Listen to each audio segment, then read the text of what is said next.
What giving birth was like for royal mothers. The haunting realities of royal birth, a journey through the act of giving birth has long been an arduous and dangerous affair. But for royal mothers, the process was often laced with both grandeur and horror. Behind the opulent palace walls, where the air was thick with incense and the echoes of whispered prayers, the birthing chambers of queens and princesses bore witness to unspeakable suffering, medical ignorance, and tragic losses. The eerie history of royal childbirth is a grim testament to the perils of both power and womanhood. Many of these births, though celebrated at court, carried with them a sinister undercurrent: pain, blood, and the ever-present specter of death. The royal birthing chamber, a gilded cage of suffering unlike the common woman, who often gave birth in a modest home surrounded by family or midwives. Royal mothers were subjected to elaborate, sometimes grotesque, rituals that often placed their lives in peril. In many courts, childbirth was not a private matter, it was a public spectacle, with courtiers and noblewomen crowding the chamber to ensure legitimacy.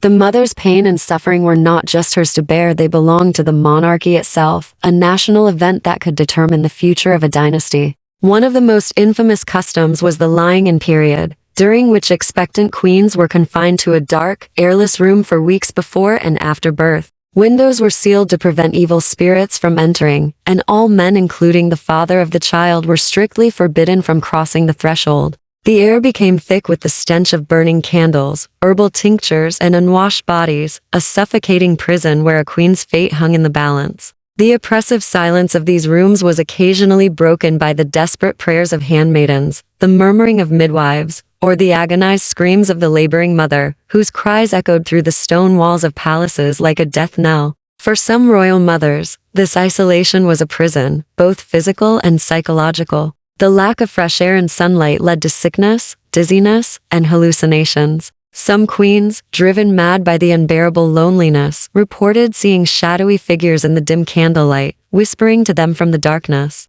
Were these hallucinations brought on by fear and exhaustion, or were the ghosts of past royal mothers making their presence known? The birthing beds were often massive, draped in thick, luxurious fabrics meant to offer comfort, but instead, they became sweat-soaked prisons where queens writhed in agony. Attendants sprinkled the room with blessed water, muttered ancient prayers, and burned incense to ward off spirits that were believed to prey on laboring women. Sometimes, relics of saints were placed beneath the pillows, and iron daggers were driven into the bedpost to protect against demonic forces said to lurk in the shadows, waiting to steal royal offspring. Midwives, often entrained in any form of medicine beyond superstition, performed archaic rituals, pressing their hands against the queen's swollen belly and chanting to the spirits of past monarchs for safe passage. If the labor became prolonged, they would tie red silk ribbons around the mother's wrists and ankles, believing it would draw out the pain and hasten the birth. If complications arose, exorcisms were sometimes performed, as it was feared that the suffering was the result of a curse placed upon the royal bloodline.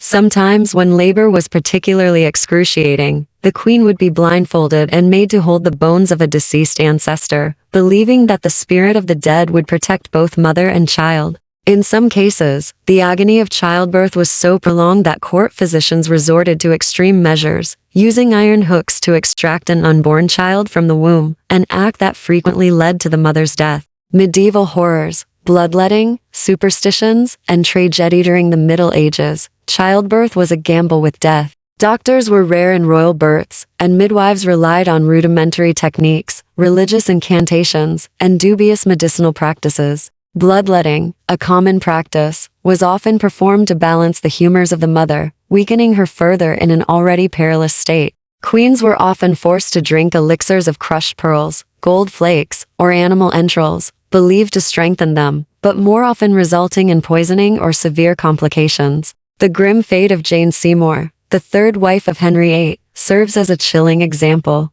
After delivering the long-awaited male heir, Edward VI, Jane succumbed to puerperal fever and agonizing death caused by infection, a fate that befell many royal mothers. Her once radiant skin turned ashen, her body racked with fevered tremors as she slipped away in her chambers, the cries of her newborn son overshadowed by the wails of a grieving court. The room where she died was said to have become unnaturally cold in the hours before her passing, and some claimed to have seen ghostly figures standing at her bedside, as if waiting to collect her soul. Other medieval queens met equally grisly ends. Isabella of Valois, wife of Charles VI of France, suffered a tortuous labor that left her body broken. Her child was stillborn, and within hours, Isabella followed, her body convulsing violently as priests chanted prayers over her failing form. Servants later whispered of the inexplicable shadows that flickered in the corners of the room that night, as if something unseen had come to claim her spirit. The phantom cries of dead heirs, ghosts in the royal nursery secret centuries, palaces have become haunted by the echoes of royal children who never grew old.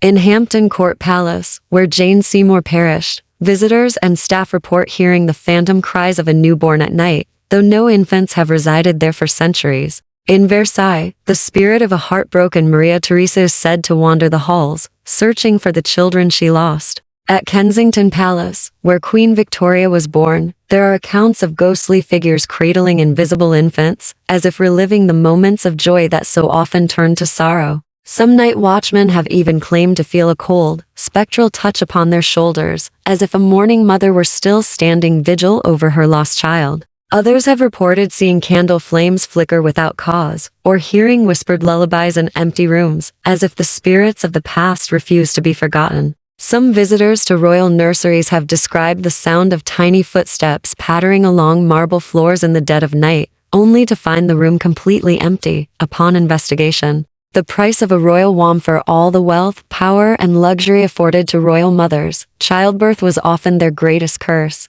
The pressure to produce heirs, the lack of medical knowledge, and the suffocating traditions of courtly life turned what should have been moments of joy into nightmares of pain and death. The ghosts of these suffering mothers and their lost children still linger in the annals of history, their spectral whispers reminding us of the cruel and eerie reality of royal birth. Some say that even now, the spectral echoes of these lost lives drift through the grand halls of palaces, forever trapped between past and present, reliving their final, tragic moments. I hope you found the details of this story as fascinating and unsettling as I did. You, mysterious, curious, intellectual, disturbed, beautiful people. My name is Penny Flick, with Kreep-ish. I look forward to sharing more of these stories that captivate and intrigue our minds, which can challenge our way of thinking. Comment on your thoughts below as I continue to uncover the mysteries of our history, true crime, paranormal, conspiracy, and cringe-worthy, creepy content. Until then, keep questioning, keep exploring, and remember that the truth is often stranger than fiction.